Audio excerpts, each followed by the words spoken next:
चुनावों के मद्देनज़र साल 2023 काफ़ी महत्वपूर्ण है।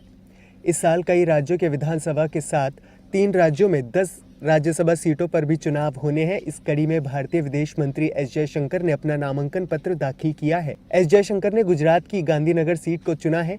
इसके लिए उन्होंने 10 जुलाई को अपना नामांकन पत्र दाखिल किया है। राज्यसभा चुनाव के लिए अपना नामांकन पत्र दाखिल करने के बाद विदेश मंत्री एस जयशंकर ने भाजपा के शीर्ष नेतृत्व, गुजरात की जनता और वहां के विधायकों का धन्यवाद दिया है।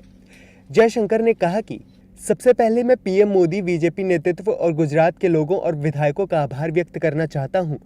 4 साल पहले मुझे यहां से सम्मान मिला था। मुझे पिछले 4 वर्षों में पीएम मोदी के नेतृत्व में देश में हुए बदलावों का हिस्सा बनने का मौका मिला। मुझे उम्मीद है कि आने वाले 4 वर्षों में मैं देश में होने वाली प्रगति में योगदान दे सकूंगा।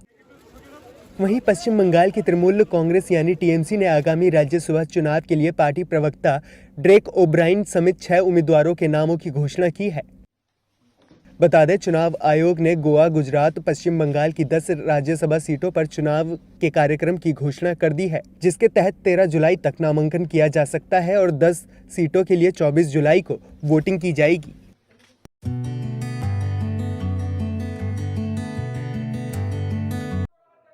बिहार विधानसभा में मानसून सत्र के पहले ही दिन बीजेपी ने जोरदार हंगामा किया। लैंड फॉर जॉब मामले में सीबीआई द्वारा चार्जशीट में तेजस्वी यादव का नाम शामिल किए जाने पर इस्तीफे की मांग की गई। विधानसभा की कार्रवाई शुरू होने से पहले ही नेता प्रतिपक्ष विजय कुमार सिन्हा के नेतृत्व में बीजेपी विधायक एक साथ गेट पर जमा होकर नारेबाजी करने लगे। ऐसे में विजय कुमार सिन्हा ने कहा कि विधानसभा में तेजस्वी यादव चार्जशीट होकर भी बैठे हैं। अब नीतीश कुमार के भ्रष्टाचार पर जीरो टॉलरेंस की नीति का क्या हुआ? क्या हुआ आपके भ्रष्टाचार पर जीरो टॉलरेंस का? आप ही व्यक्ति हैं जो एफआईआर में नाम सिर्फ आने पर पूर्व मुख्यमंत्री जीतन राम मांझी जी से इस्तीफा लिया था। जदयू के ही मंत्री थे माननीय आरन सिंह, आप उनसे इस्तीफा लिया था। फिर ये परंपरा और भ्रष्टाचार के मामले में जीरो टॉलरेंस ठहर क्यों गई? वहीं आरजेडी ने बीजेपी पर तंज कसा और कहा कि बीजेपी तो खुद अंग्रेजों की दलाल है, इसलिए पहले उन्हें इस्तीफा देना चाहिए। बीजेपी को नैतिक अधिकार नहीं है इस्तीफा मांगने का। और किस चीज का इस्तीफा? किस चीज का इस्तीफा? ये तो चार्जशीट हमेशा इनको डराने धमकाने, जब जब चुनाव आता है तो चार्जशीट किया जाता है और कुछ होने वाला नहीं है। ये डराने धमकाने से आरजेडी के और महागठबंधन के नेता डरने वाले नहीं है, बंदर घुड़की से डरने वाले नहीं है। ये बीजेपी वाले बताए कि देश का गाड़ी कमाई 125,000 करोड़ रुपया कहाँ गया और किसको माफ किया, किसको दिया, ये बतावे बीजेपी वाले। और बीजेपी वाला इस्तीफा दे और देश की राजनीति से हटे। देश हित में ये काम करने वाले नहीं है, ये अंग्रेजों के दलाल रहे हैं। तो उधर बिहार के डिप्टी सीएम तेजस्वी यादव ने बीजेपी के आरोपों और इस्तीफे की मांग को सिरे से खारिज कर दिया। साथ ही बीजेपी के इस्तीफे की मांग को महागठबंधन तोड़ने की साजिश करार दिया। महागठबंधन मजबूती के साथ चल रहा है और नीतीश जी, लालू जी, लोहिया और कर्पूरी जी के शिष्य रहे हैं। ये बीजेपी के लोगों से डरने वाले नहीं है। तो बीजेपी का जो होने वाला है, अभी तो हम लोग शुरू नहीं किया ऑपरेशन, अभी तो हम ही लोग एकजुट हो रहे हैं। अब एकजुट होकर के जब इन लोगों का सर्जरी जब किया जाएगा तो बीजेपी के लोग कहाँ फेंकाएं। बता दें, 13 और 14 जुलाई को बेंगलुरु में महागठबंधन की दूसरी महाबैठक होने वाली है, ताकि आगामी लोकसभा चुनाव के दौरान बीजेपी के फायर ब्रांड नेता नरेंद्र मोदी की लहर को तोड़ा जा सके। तो उधर बीजेपी भी महागठबंधन को तोड़ने की रणनीति तैयार कर चुकी है, लिहाजा बीजेपी भी पूरे देश में प्रचार प्रसार करने में जुटी हुई है।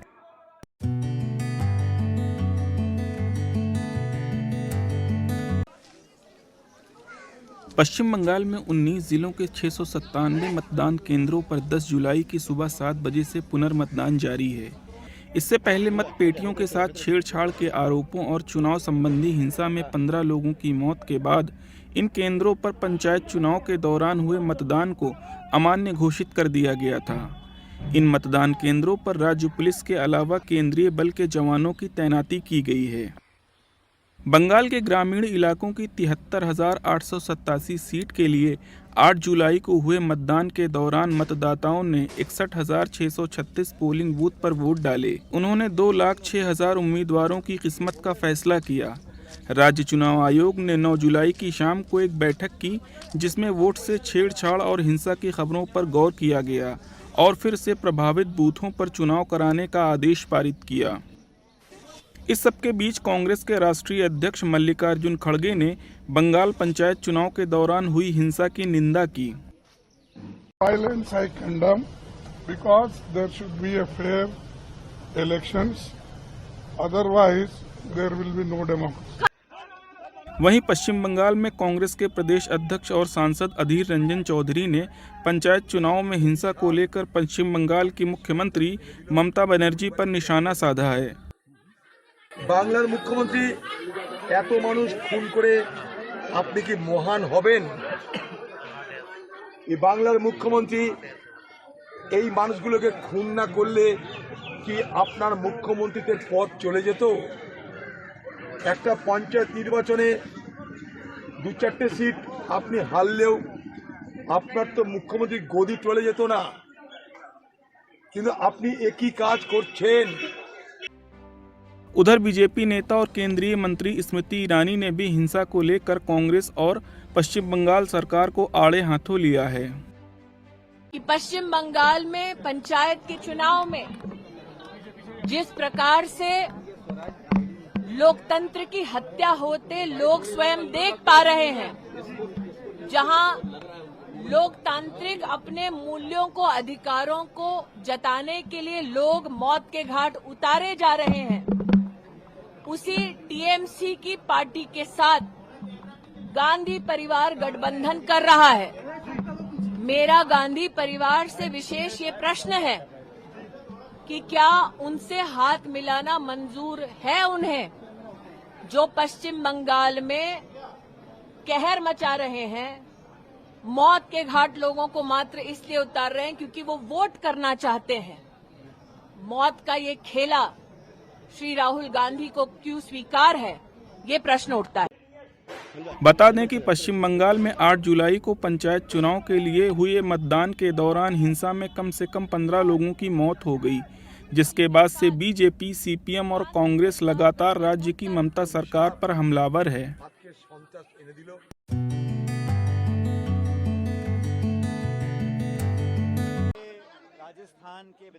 राजस्थान में सीएम अशोक गहलोत और सचिन पायलट के बीच सुलह सपाटे के बाद सचिन पायलट ने मोदी सरकार पर तीखा हमला बोला है। पायलट ने कहा कि अहम मुद्दों से जनता का ध्यान भटकाने के लिए सरकार ने यूनिफॉर्म सिविल कोड का शगुफा छेड़ा है। पायलट ने कहा कि बिना किसी ठोस प्रस्ताव के यूनिफॉर्म सिविल कोड पर बात करना हवा में तीर चलाने जैसा है। यूसीसी की गुगली सरकार ने जानबूझकर जनता के बीच फेंकी है ताकि वो उन्हीं जनता से जुड़े जरूरी मुद्दों से ध्यान भटका सके। इससे पहले तृणमूल कांग्रेस के नेता और सांसद अभिषेक बनर्जी ने कहा कि यूसीसी लागू करना भारत की विविधता पर बीजेपी के हमले की कोशिश है। यूनिफॉर्म सिविल कोड का क्या प्रपोजल है, कोई कॉन्क्रीट इंफॉर्मेशन किसी के पास नहीं है। And what needs to be uniformed? India is known as a country which is famous for its diversity. It's a land of diversity. हमारी जो ताकत है, हमारी वैचित्रता में ही हमारी एकता बसी हुई है। प्रधानमंत्री भी जब बात करते हैं, वो भी जब अपना स्पीचेस समाप्त करते हैं, तो वो बड़े गर्व से बोलते हैं वसुदेव कुटुंबकम। नाउ व्हाट इज वसुदेव कुटुंबकम? The world is one family and you are talking about uniform civil code. वहीं जम्मू कश्मीर के पूर्व मुख्यमंत्री गुलाम नबी आज़ाद ने कहा कि भारत में यूनिफॉर्म सिविल कोड लागू करना संभव नहीं है। वो तो सवाल ही नहीं, ये उतना आसान नहीं है जितना आर्टिकल 370 को ख़त्म करना। इसमें सब मज़हब हैं, न सिर्फ मुसलमान हैं बल्कि इसमें सिख हैं, ईसाई हैं, इसमें ट्राइबल हैं, इसमें जैन हैं, इसमें पारसी हैं। तो इतने लोगों को एक वक्त में नाराज़ करना किसी भी सरकार के लिए अच्छा नहीं होगा और मेरी सलाह इस गवर्नमेंट को हो कि ऐसा कदम उठाने की कभी सोचा नहीं। उधर शिरोमणि गुरुद्वारा प्रबंधक कमेटी ने यूसीसी का विरोध किया है। एसजीपीसी ने आरोप लगाया है कि इससे देश में अल्पसंख्यक समुदायों की विशिष्ट पहचान को नुकसान पहुंचेगा। एसजीपीसी द्वारा यूसीसी का विरोध करने पर मनजिंदर सिंह सिरसा ने आश्चर्य जताया है। सिरसा ने कहा, जब विधि आयोग ने यूसीसी पर कोई मसौदा जारी नहीं किया तो वो यूसीसी का विरोध करने पर क्यों अड़ी है। और जो लोग बिना पढ़े बिना जाने, हमारे पास कोई खरड़ा नहीं है, हमारे पास अभी कोई ड्राफ्ट नहीं है, और उसके बावजूद जो विरोध करने वाले लोग हैं, हम उन लोगों से पूछना चाहते हैं वो किस चीज का विरोध कर रहे हैं जब उनके पास कोई खरड़ा ही नहीं है। एक दूसरी बात, यूनानिमसली सबने ये डिसाइड किया है कि हम कोई भी किसी तरीके का विरोध नहीं है, हम वेलकम करते हैं, हम ड्राफ्ट में आने का इंतजार करेंगे और अपने सजेशन जो हैं हम कमीशन तक जरूर भेजेंगे। और हमारे धर्म के आड़े में हम सिविल सोसाइटी के लोग हैं और सिविल सोसाइटी जो है वो इन्वॉल्व करती है चीजों को और हम भी उसको वेलकम करते हैं। हाँ, हमारे धर्म के आड़ में कोई भी कानून नहीं आना चाहिए, ये हमारे कस्टम्स में नहीं आना चाहिए। इस बात की हम अपना रिटर्न में जो है वो एक कमेटी पहले बनाई जाएगी दिल्ली सिख गुरुद्वारा मैनेजमेंट कमेटी की तरफ से, और जो उनके सुझाव होंगे वो हम अपने कमीशन तक पहुंचाएंगे। बता दें कि all India Muslim personal law board ने एक पत्र जारी करके लोगों से अपील की है कि यूनिफॉर्म सिविल कोड के खिलाफ अपना विरोध दर्ज कराएं। पत्र के जरिए एक बार कोड भी दिया गया है जिसको स्कैन करके अपनी राय सीधे भारत के विधि आयोग तक पहुंचाया जा सकता है। इतना ही नहीं, चिट्ठी के माध्यम से अपील की गई है कि ज़्यादा से ज़्यादा लोग यूसीसी के खिलाफ अपना विरोध दर्ज कराएं। Subscribe now and press the bell icon. Never miss an update.